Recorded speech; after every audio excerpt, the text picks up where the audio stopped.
We're at the highs of the day for the Dow. As we look at the three majors, 10-year note yield, there it is, holding steady.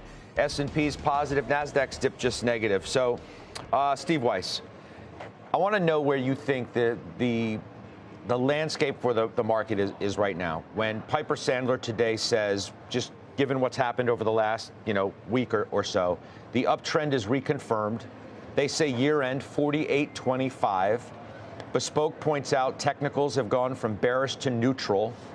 And JP Morgan says remain tactically bullish, that the bearish narrative is overstated. Well, weigh in. Yeah, I think, sure, you can make that case today that technicals have gone from bearish to bullish. But what's going to happen if the market turns down tomorrow on CPI and then turns down further on PPI? I'm not suggesting it will. Have no idea what the numbers will be.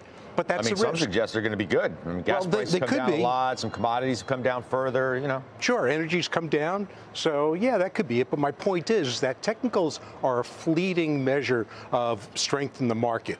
If CPI comes in stronger than expected, then the technicals turn back bearish. So let's ignore technicals. Okay, let's go to the other thing that JP Morgan said then.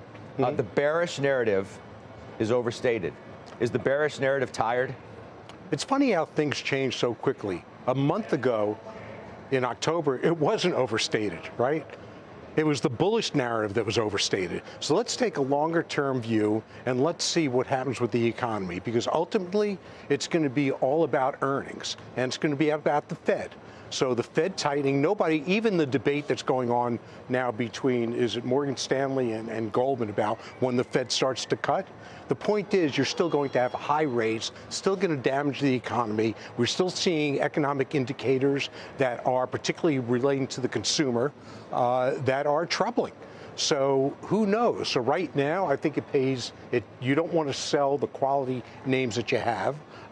And in terms of the bullish narrative, it's a bullish narrative concerning a very small segment of the market, okay? When you look underneath the market, it's not so bullish, and I think that continues. So I'm staying with the high-quality names that are not as economically sensitive, that aren't depending on refinancing their balance sheets, and I'm comfortable doing that. I'm also comfortable still being in 5% treasuries. Okay.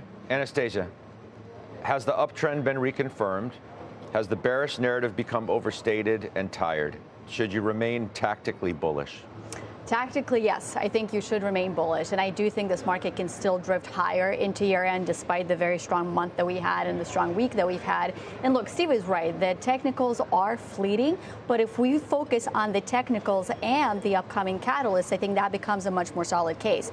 And so, of course, the technicals I look to is the fact that we're above 200-day moving average, the fact that buybacks are back into the market. We've got seasonality on our side. You actually have the reason to buy if you're a systematic investor. And when you put all those technicals together, that's a lot of what I call a preponderance of evidence, so to speak. The technicals are in your favor. But then, Scott, I have to couple that with fundamentals. And I actually think this week, the data points that we get on the inflation front and also on the retail sales, that might be the catalyst that the markets need to continue this bullish momentum. Because to your point, oil prices have pulled back, and headline inflation is expected to pull back as well. We should see 3.3% last month on CPI versus 3.7% the month before. So that's a positive. And retail sales should be a little bit weaker than I think consensus expects. And there's that CNBC and the National Retail Federation report saying maybe weaker sales, retail sales, but that plays right into the Fed's hands. So a little bit weaker consumer, weaker inflation, Fed pause, and I think that perpetuates the solid market technicals.